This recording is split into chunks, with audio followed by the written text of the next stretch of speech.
Welcome back to another episode of Cappuccino Chat, where we talk a little tech over a good cup of coffee. This time, it's going to be a little different. We're talking about lessons learned during social distancing.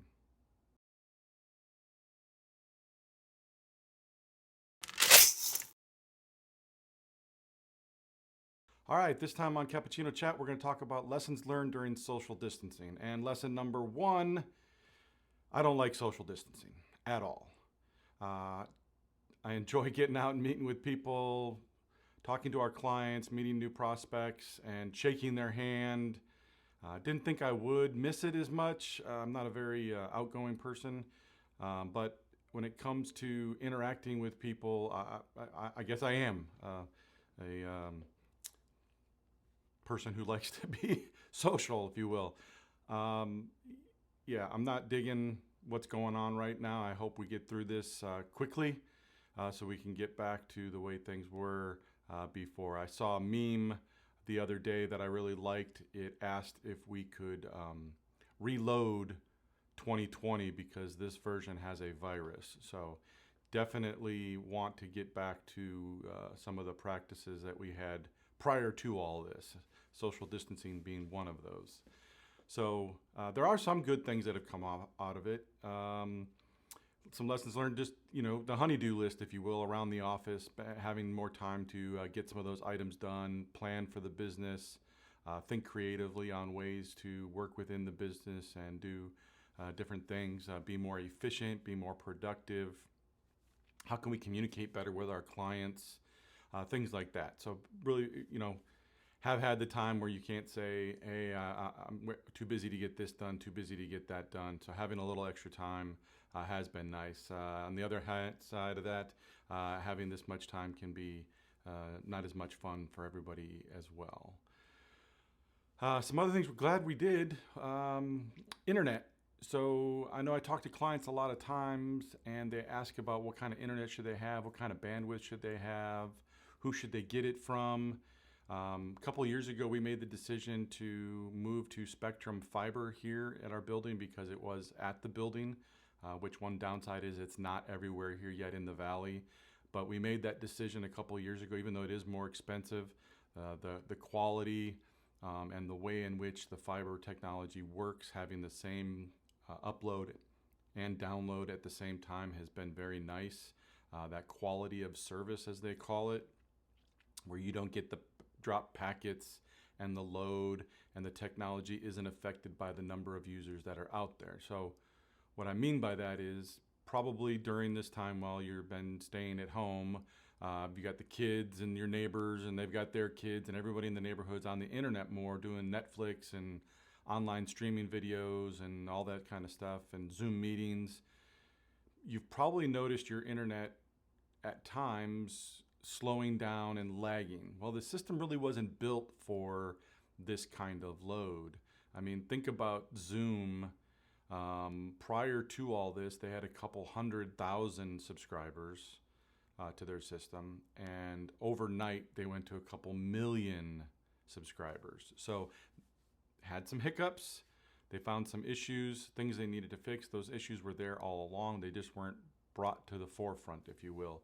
So internet technology is the same way. So very happy that we made that decision to go with fiber internet. It's made a big difference here. Our voice quality, the ability to take the phones and home with the different technicians while they're working from home has been great. And the fiber has really allowed us to do that. That leads me to my next one is the decision to use voice over IP. So your traditional phone systems, if you still have one with the analog lines or even a PRI line, those are more difficult if you needed to send a phone home with your employee while we're doing the social distancing and get it to work right. Now, you can certainly forward to someone's cell phone, but then you get into different, laws and labor laws there using the cell phone, or you're going to reimburse them for their cell phone bill, that kind of thing. So the ability to send that phone home with the users and have it interact the same way it did on their desk has been really nice. So some of our technicians are working from home. When you call in for support or they call you, they pick up the handset and it comes from our phone number, rings to our phone number. They can transfer extension to extension, works just like they were here in the office. So that voice over IP has been very, very helpful to us. Very glad that I went with it myself a couple of years ago. So they actually have a soft phone app, so you can turn your cell phone into your extension as well. So again, if you're on the road and doing stuff that way, you can also be connected to the phone system. If you answer a phone, it'll look like it's coming to your extension. You dial out from that app, it'll come from your office phone number, not your cell phone number, so you won't be exposing that number to people that you may not want having it, and those types of things.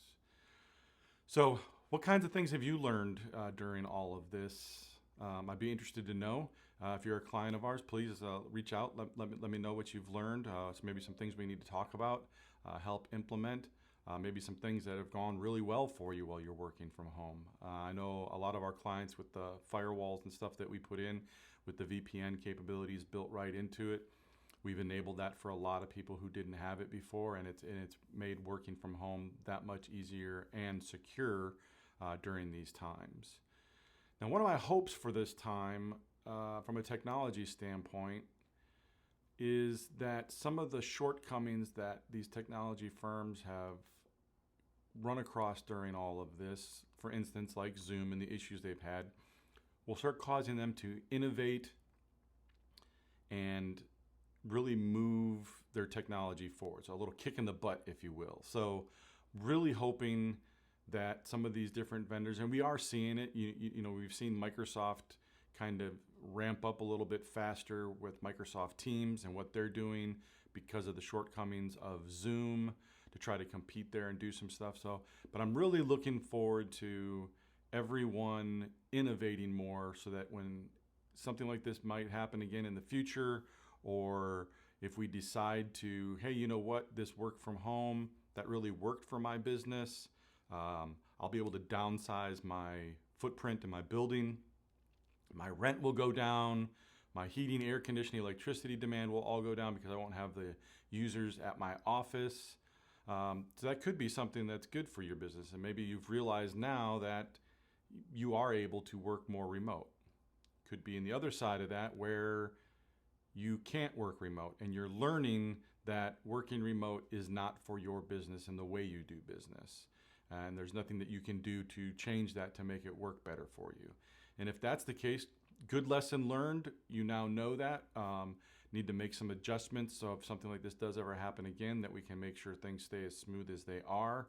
I know for us, we were able to send our employees home and work and service our clients, but it worked, but it didn't work. The interaction and the camaraderie and the ability to help each other out working on tickets and issues and just discuss things out loud has gotten a lot harder, of course. So yes, they can text, yes, they can email or pick up the phone and call one of the other guys. But in our bullpen kind of area where they were all together, you could, have conversation amongst everyone all at once. Now they're having to contact each person individually and ask those questions and have those conversations. And it's just made it not as efficient as it used to be. So there's always some pluses and some minuses with everything we do. So again, let me know how things are going for you. I hope all is well with your business. We are in this together. Please reach out if there's anything that we can do for you. Our number here at the office is 760-770-5200.